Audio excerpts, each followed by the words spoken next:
بسم اللہ الرحمن الرحیم۔ حضرت بلال حبشی رضی اللہ تعالیٰ عنہ نے سارا گھر کا کام کاج خود سے سنبھال لیا تھا۔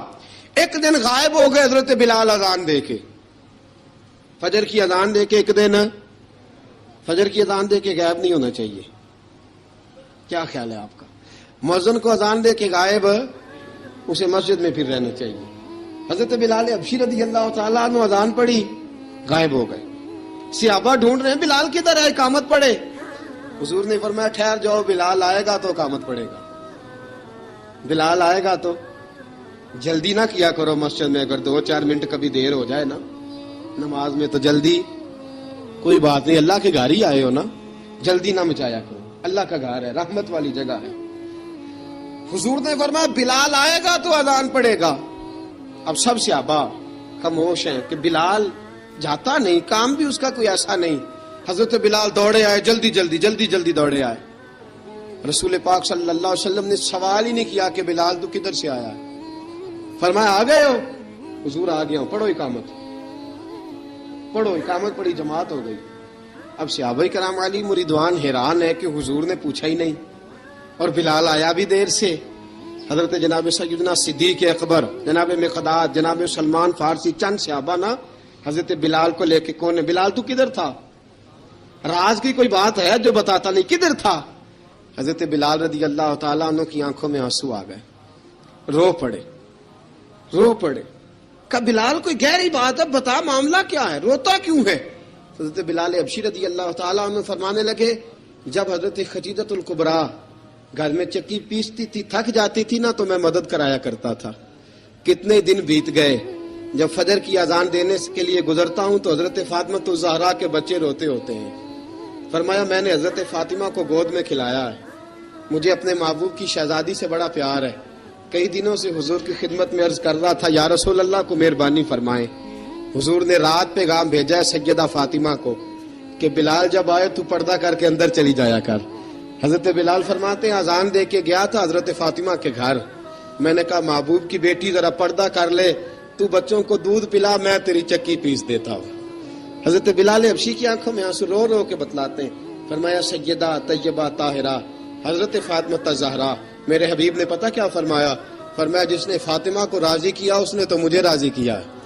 حضرت سیدنا بلال حبشی فرماتے ہیں میں نے چکی پیسی اور میں تمہیں کیا بتاؤں، میرے محبوب کی بیٹی نے مجھے بڑی ہی دعائیں دی ہیں، انہوں نے مجھ پر بڑا ہی اظہار محبت فرمایا ہے۔ فرمایا میں آذان سے لے کر جماعت تک لوگ تسبیحاں رولتے ہیں، لوگ قرآن کی آیات کی تلاوت کرتے ہیں، آذان سے لے کر جماعت تک لوگ مختلف قسم کے اذکار میں مشغول ہوتے ہیں۔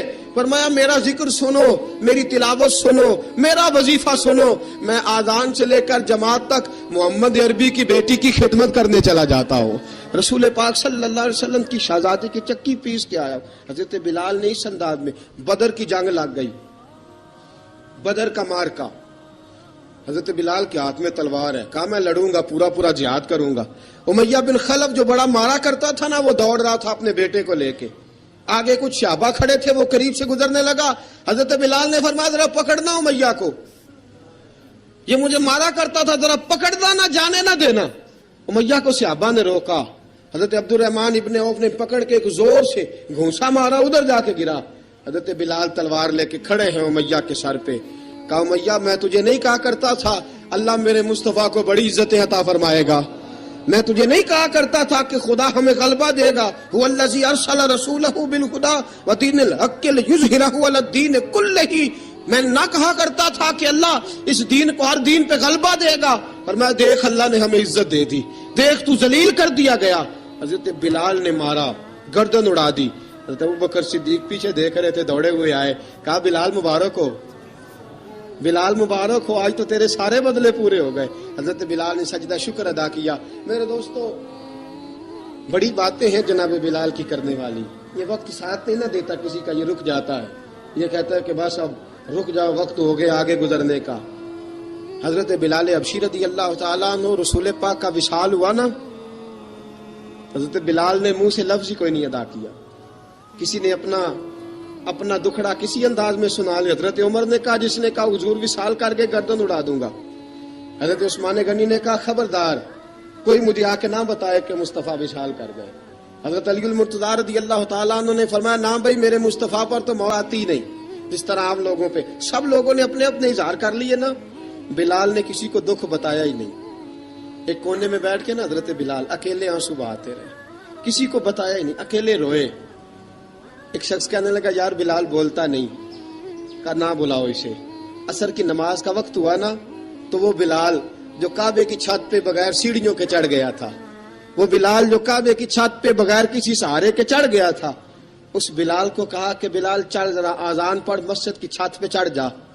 حضرت بلال کئی بار چڑھے اور کئی بار گرے, کئی بار چڑھے اور کئی بار گرے. حضرت بلال حبشی رضی اللہ تعالیٰ نے آواز دی, کہا سلمان میری مدد کرنا, میری مدد کرنا, اب مجھ سے چڑھا نہیں جاتا, اب مجھ سے جایا نہیں جاتا. جناب سلمان فارسی نے بھی سوال نہیں پوچھا کہ بلال تو بیمار ہے, یہ نہیں پوچھا. حضرت بلال کو 2-4 صحابہ نے اٹھایا, چھت پہ پہنچایا. بلال نے اذان شروع کی. جب کہا نا اللہ اکبر اللہ اکبر, وہ آواز جس میں بڑا سوز ہوتا تھا, بڑی درد, بڑی بلندی ہوتی تھی, بڑا جوش خروش ہوتا تھا, آج وہ آواز دب گئی. جب بلال نے کہا نا اشہد ان لا الہ الا اللہ, حضرت بلال رضی اللہ تعالیٰ عنہ نے تھوڑی دیر روک کے سانس لیا. جب کہا نا اشہد ان محمد الرسول اللہ, جو سارے چپ کھڑے تھے نا ان میں سے ایک بابا رو پڑا جس کا نام ابو بکر صدیق تھا. جب حضرت ابو بکر صدیق کی آنکھ میں آنسو آیا تو حضرت بلال چھت کے اوپر زمین پہ گرے, زمین پہ گرے اور کہا ابو بکر یہ ڈیوٹی کسی اور کی لگا دے, یہ ڈیوٹی کسی اور کی لگا دے, اب میری روح اجازت نہیں دیتی, مصطفیٰ کریم کے بعد مجھ سے اذان نہیں پڑی جائے گی. آپ نے واقعہ سن رکھا ہے کہ ایک بار صحابہ نے بلایا, دوبارہ آئے, حضور خواب میں ملے, کہا بلال تو آتا کیوں نہیں. بلال چھوڑ کے چلے گئے تھے, فرمایا اب میرا یہاں دل نہیں لگتا. ملک شام کے شہر حلب میں چلے گئے تھے, چھوڑ دیا تھا مدینہ منورہ, اب میری نگاہوں میں جچتا نہیں کوئی, جیسے میرے محبوب ہیں ایسا نہیں کوئی.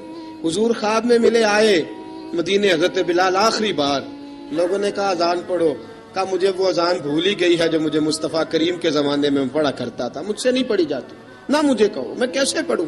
امام حسن اور حسین نے آ کے دامن تھاما نا تو کہا بیٹا میں تمہاری نانی کا بھی نوکر رہا ہوں, میں تمہاری ماں کی چکی بھی پیستا رہا ہوں, مجھ سے کوئی فرمائش نہ کر ڈالنا, میں نے نوکری کی ہے اور مجھے اگر اللہ نے توفیق دی تو میں تمہارے بچوں کے پیر بھی دھویا کروں گا. لیکن امام حسن رضی اللہ تعالیٰ انہوں نے فرمایا بلال ایک بار تو اذان سنانی پڑے گی. سنائی بلال نے اذان. کوئی گھر مدینے میں ایسا نہیں تھا جہاں سے رونے کی آواز نہ آئی ہو. حضرت عمر فاروق رضی اللہ تعالیٰ عنہ اپنے زمانے میں شام گئے تو جناب بلال حبشی رضی اللہ تعالیٰ عنہ سے کہا کہ اذان پڑھو. حضرت بلال نے فرمایا میں پڑھ ہی نہیں سکتا. بڑی ہمت کے بعد اذان پڑھی اور جناب بلال نے کہا تم اگر روئے نہ تو میں اذان پڑھوں گا. رونا نہ, وعدہ لے لیا. حضرت عمر تو نہ روئے لیکن معاذ ابن جبل نے رونا شروع کر دیا. جب معاذ ابن جبل روئے تو پھر عمر بھی روئے, جب عمر روئے تو پھر بلال بھی روئے. وہ اذان اشہد ان لا الہ الا اللہ تک گئی. رسول پاک کے بعد پھر اذان اس سے آگے بڑھ نہ سکی. حضرت بلال کا وقت وصال آیا. حضرت ابو دردہ کے داماد تھے جناب بلال حبشی. حضرت ابو دردہ بہت معتبر صحابی ہیں, ان کی بیٹی حضرت بلال کے گھر میں تھی. حضرت بلال کا وقت وصال آیا تو آپ کی بیوی کہنے لگی بڑے افسوس کی بات ہے, آپ بچھڑ رہے ہیں. فرمایا افسوس نہ کر, مجھے مبارک دے, میں آج بچھڑوں گا تو جا کے رسول پاک سے ملاقات کروں گا. حضرت بلال حبشی نے, میرے دوستو, غریب آدمی تھے نا, مال تو زیادہ نہ دے سکے لیکن انہوں نے خدمت اس طرح کی. آپ میں کھنگالتا رہا کتابیں, 28-29 کتابیں میں نے کھنگالی اس ہفتے میں حضرت بلال پر. حضرت بلال کا دعویٰ ہی کوئی نہیں. پوری کتابوں میں, پوری سیرت میں کہیں کوئی دعویٰ ملتا, کہیں نہیں کہا میں نے یہ خدمت کی ہے. یہ دعویٰ حضرت بلال کا دعویٰ, میں غور کرتا رہا اس بات پر کہ سب لوگ دعویٰ کر لیتے ہیں نا, بعض صحابہ کے دعوے ملتے ہیں کہ ہم نے فلاں موقع پہ خدمت کی تھی, بلال بدر میں, بلال احد میں, بلال خندق میں, بلال فتح مکہ میں, بلال نے ساری خدمتیں اپنے سر. لیکن بلال کا دعویٰ, حضرت بلال نے اپنے منہ سے ایک بار بھی نہیں کہا میں نے یہ خدمت. عشق بہت کیا. غریبوں جان نہ چھڑایا کرو, یہ کہہ کہ جان نہ چھڑایا کرو کہ ہم کیا کر سکتے ہیں, ہم کدھر جائیں, ہم آگے بڑھو, عملی طور پہ اپنا آپ پیش کرو. رسول پاک کے عشق میں رنگ جاؤ. حضرت سیدنا عمر فاروق رضی اللہ تعالیٰ عنہ فرماتے تھے بلال اب تو حبشی غلام نہیں، اب تو مصطفیٰ کے صحابہ کا امام ہے، اب تو ہمارا امام ہے. جناب بلال حبشی رضی اللہ تعالیٰ عنہ کی زندگی بتلاتی ہے کہ غریب اگر آئے اور اپنے آپ کو رنگے رسول پاک کے رنگ میں تو وہ اتنی خدمت کر سکتا ہے، اتنی خدمت کر سکتا ہے کہ کوئی تاریخ بھی حضرت بلال کو چھوڑ کے مکمل ہو سکتی نہیں. کوئی بھی تذکرہ جناب بلال کو چھوڑ کے صحابہ کے تذکرے مکمل ہو سکتے نہیں. اور جہاں جہاں بھی عشق کی داستان لکھی جائے گی پہلے بلال کا نام لکھا جائے گا، پھر بات آگے بڑھے گی. اللہ ہمیں بھی حضرت بلال کے عشق کا قطرہ نصیب کرے، ہمیشہ مدحت خیر الانام میں گزرے. دعا ہے یہ عمر درود و سلام میں گزرے. وآخر دعوانا ان الحمد